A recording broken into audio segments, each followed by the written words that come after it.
Hey, true believers. Chris Mack coming at you with Dark Knight's Death Metal #2. And I have to say, I do like this variant, but one thing I have to say is I really dislike when a variant has absolutely nothing to do with the book. Like if it's just like a piece about the character just looking cool, then I'm definitely down for it, but no way, shape, or form is Aquaman in this book. Just heads up. So anyway, the book itself, I'm still on the fence about it. I love the way this opens, though. It's kind of like saying, there you are. I was looking for you. Welcome back to the front, kiddo. This is Sergeant Rock that's kind of narrating the whole book. And what he's talking about is how he's saying in battle, you go hill by hill, hell, blade by blade of grass. You creep. You slither until your teeth are at their damn toes.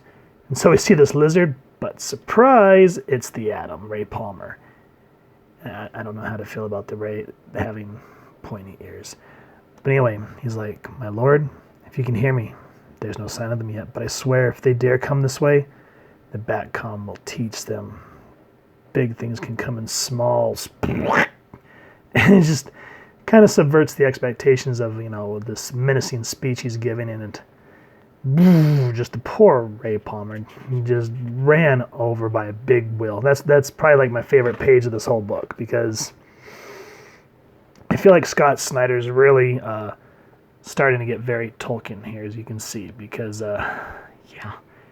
Death Metal and Anti-Crisis Part 2, Be the Fern, by Scott Snyder and Greg, the Chosen One, Capullo. I mean, does this not look like in the Middle Earth map? That's something you'd like find in The Hobbit or Lord of the Rings. And that is a lot to read, so I'm just going to give you that. Pause it if you want to read who else was working on this book, but that is way too much to go through. So anyway, this is the Hellscape, which, as they said, used to be Washington, D.C. And you come to find out that this was one of the Batman Who Laughs allies, but they disabled them to where the team can use them. And this part here, okay, check this out. It says, if you're so smart, why do they call elbows funny bones? What is that? Fine. The answer is a joke.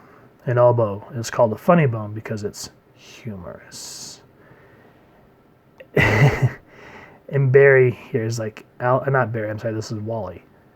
Alec, I've been around the multiverse, and it's imperative I warn you, that was a dad joke. Impossible. The green does not. So, Scott Snyder's a father. I'm a father, so I can always appreciate a good dad joke, but it just sort of kind of takes away from the narrative of what's supposed to be going on here.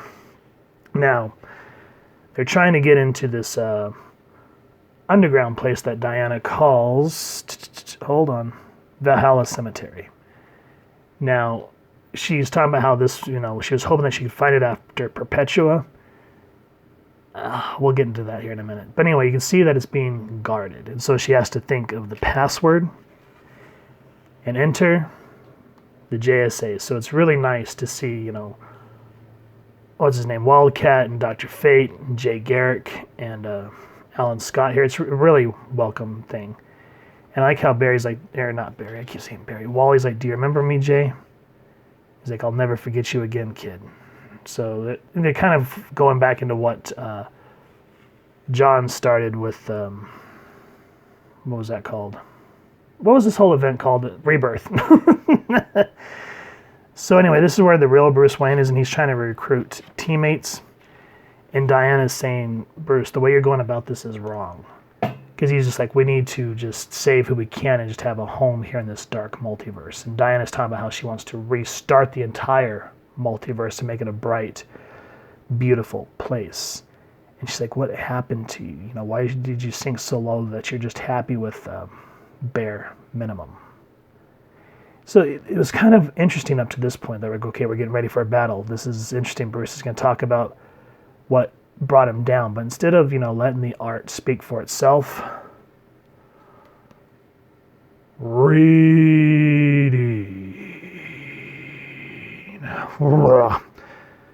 And the worst part is is it goes over, if you had not read Dark Knight's Metal, if you had not read Justice League's Year of the Villain, how Lex Luthor brought Perpetua into the world, if you had not read The Batman Who Laughs, if you had not read, what was that called? The Infected story arc, if you had not read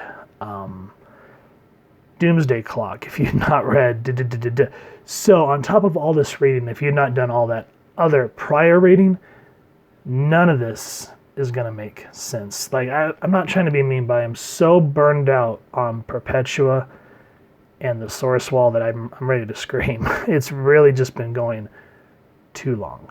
So I kind of wish, instead of a page and reading, kind of do like Mark Miller did when in the Old Man Logan run, when Hawkeye asked Logan why he's so broken, and they broke it up. They actually led that into a next issue, and he let the story breathe and show itself out. Instead of just like showing glimpses here, that would have been better than kind of some of the stuff we got, but lots and lots of reading. And so we have a really cool moment with Wally here, and a reunion with Jay Garrick and Wally West. And they're talking about how they want to restart the multiverse, how they need to save their friends from Apocalypse. So this, to me, just felt like one big build-up issue. We go in the Castle Bat, we see the body of Doc Manhattan. Someone's brain gets put into it. Because at first, we see how he wants a Robin King. And then we're introduced to the Blackest Night. So, we have this bat, that bat, this Batman, that Batman. And it kind of starting to feel like if everyone's Batman, then no one's Batman. You know what I mean? So I kind of like what they're doing. And I'm glad that this is like an alternate universe. But again, there's just a lot of tropes that are getting a little worn down at this point. So some other things happen that lead the team underground. And I'm just going to show you this panel out of context. This is what it leads up to, is a mecha Batman, Wonder Woman. So would you call that a Bat One soup or a soup Wombat? Because amalgam of all of them. But yeah, I don't know how to feel about that. What do you guys think? Have you all read Dark Knight's Death Metal #2 yet? I just sort of feel, as I said, a lot of these tropes that Scott Snyder has been utilizing in this, Last Night on Earth was great. Dark Knight's Metal was great. The Batman Who Laughs was phenomenal. But then they started doing the Infected, and it just kind of felt like things kept going. And this is sort of how I'm starting to feel about Death Metal. Now, I may be wrong. Maybe I'm just old and crotchety. But I'd love to hear your thoughts. And if you've enjoyed this comic book, please, the review of this comic book, please first and foremost support your local comic shop and pick yourself up a copy. If you've enjoyed this review, we'd really appreciate it if you take a moment to hit that fancy little bat bell next to subscribe. And, would love if you wouldn't mind leaving a comment down below. We love having a dialogue with y'all and hearing your feedback, down in the comments I just said, or on our social media pages. So with all that said, I hope you all continue to have an absolutely amazing day reading, and happy hunting, true believers.